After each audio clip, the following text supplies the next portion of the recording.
Alors ici, dans cet exercice 7, nous avons une fonction f de x égale à 2x moins x au cube, un tableau de valeurs à compléter, et puis dire si la fonction semble paire ou impaire. Alors déjà, un rappel. Quand est-ce qu'on dit qu'une fonction est paire?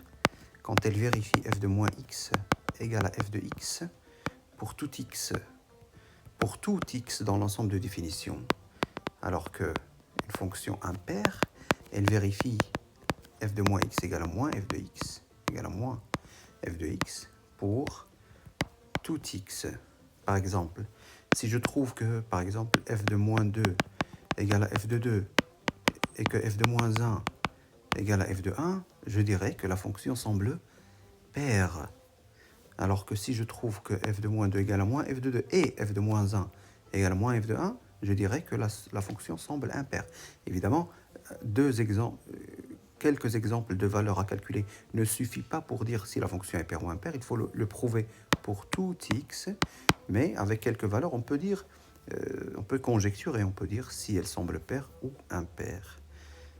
Après, on pourrait le prouver pour tous les x en calculant littéralement l'expression de f de moins x et la comparer avec l'expression de f de x. Alors ici, si je veux calculer d'abord, si je veux compléter le tableau de valeurs, je veux calculer f de moins 2,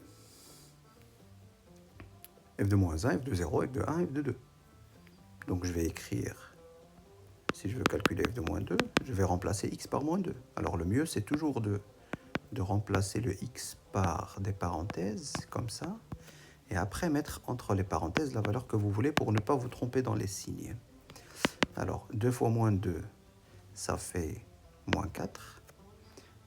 Et moins 2 au cube, moins 2 fois moins 2 fois moins 2, ça fait moins 8. Donc moins 4 moins 8, ça fait moins 4 plus 8. 8 moins 4, ça fait 4. F2, moins 1. Pareil, 2 fois moins 1, moins 1 au cube. Ça fait moins 2. Alors moins 1 au cube, moins 1 fois moins 1 fois moins 1, ça fait moins 1. Et donc moins 2 plus 1, moins 2 plus 1, ça fait moins 1.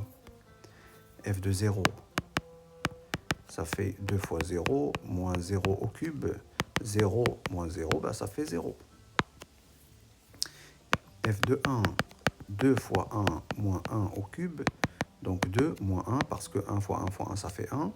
Et donc ça fait 1. Et finalement, f de 2, c'est 2 fois 2, moins 2 au cube. Ça fait 4 moins 8. Et donc moins 4. Voilà. Alors, qu'est-ce qu'on remarque? On remarque que f de moins 2, c'est moins f de 2, parce que f de moins 2, c'est 4, et f de 2, c'est moins 4, f de moins 2, c'est moins 4. Donc, comme f de moins 2 égale à moins f de 2, pareil pour f de moins 1. f de moins 1, c'est moins 1, f de 1, c'est 1. Donc, et f de moins 1, c'est moins f de 1. Alors, la fonction, alors, f semble impair.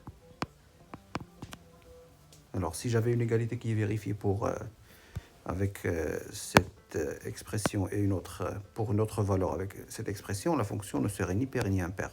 Par exemple, si j'avais trouvé que f de moins 2 est égal à moins f de 2 et que f de moins 1 égale à f de 1, bah, elle n'est ni paire ni impaire. Voilà.